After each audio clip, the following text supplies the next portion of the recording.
Hey, it's Green Rumor. Today we are working on a slide out on a Class C motorhome, and this was a Kwikee slide out system. It's a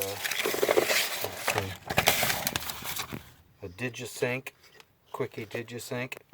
You can see that it has the touch button controls, and this is a discontinued board, and it was determined that the board was bad. There is a company that will, it's called M&M Electronics, I believe, and they can possibly repair the board. It's not cheap. You got to pay 50% up front. It's a potted board, so they're going to have to dig out the potting, and if it gets damaged in the process and doesn't work, why then you're out the 50%, and it's still about $1,000 to get it repaired. So they are handy for a lot of things, and can be used for repairing boards that, it's better if it's not a potted board. But anyway, so here's what I did. I went ahead, and it's a dual motor system. So what I did here is I put in two control boards, just basic slide out single motor control boards, and all the existing wire loom that was going to that Kwikee. I just snipped them off and used the same Molex plugs, and then wired everything to these two boards, so that when I push the button in or out, the existing button, it will control both motors at the same time. Both boards will be running at the same time. And they also have a little potentiometer there that's blue in the left hand bottom corner there. You can see it, that's a power control, and it will shut off this thing due to the amp draw. So if it gets to the end, you dial that into the correct setting and it will shut down that motor. And the same with this one. There's the pot for that one. It's pretty primitive. This system used to have some Hall effect, so it would continue to sync itself and prevent one side or the other to get out of sync. This is a little bit like a Schwintek. When it gets all the way to its destination, whether it's in or out, it will shut down the first motor to touch base, and the second one will pull itself in. So far, in and out, it's only gotten 1 inch out of sync, and as soon as it closed, it pulled itself into sync, and so it resyncs itself every time it, or basically has a 0 point every time it's shut or open. It at least starts from 0. And if it only drifts 1 inch, that's pretty darn good. But I felt uncomfortable with that limitation. So, by the way, also the way the original one was wired, this purple wire here went to the parking brake, and so I'm using that as my ground for the switches. So that way it will not function unless the parking brake is on. So that's a safety feature that the original board had. So anyway, in order for me to feel comfortable about letting it go like this, I had the idea that, well, what if something got jammed in there? What if there was a toy, or somehow it got stuck, or one motor timed out first and you didn't realize it and you started to crank the thing out of skew?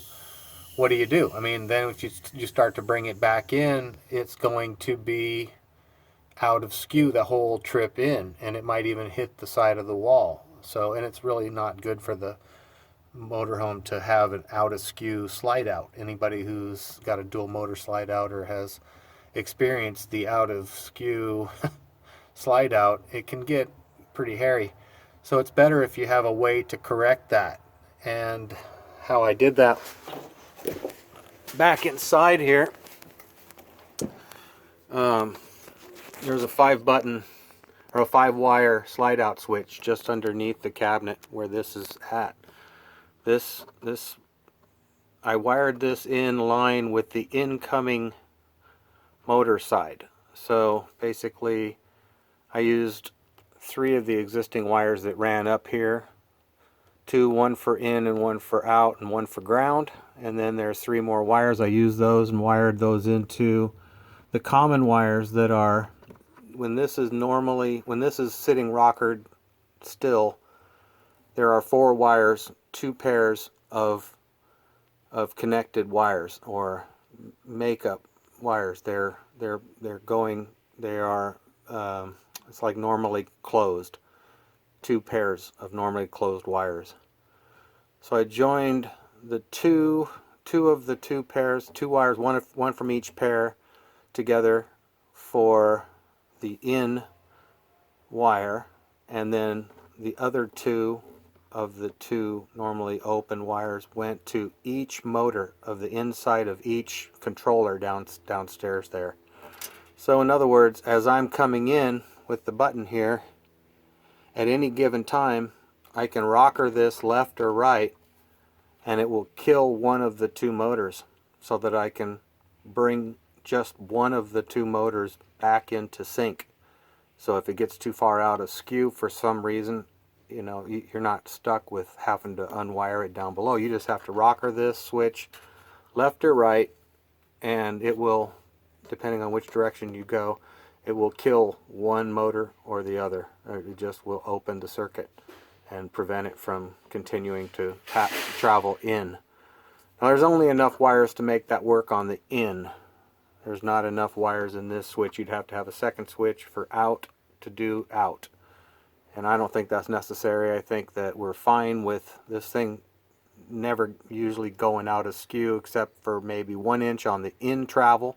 It's perfect on the out travel, but it kind of gets a little slowed down on one motor on the in travel and goes 1 inch out of skew. But if there's ever an issue where he's out of skew, you know, and notices, oh, it's going out crooked, well, then he can just back it up by going in and hold one of the other. You know, he'll figure it out quick which one is which, and he can shut down the traveling motor and bring in the motor that's the furthest out.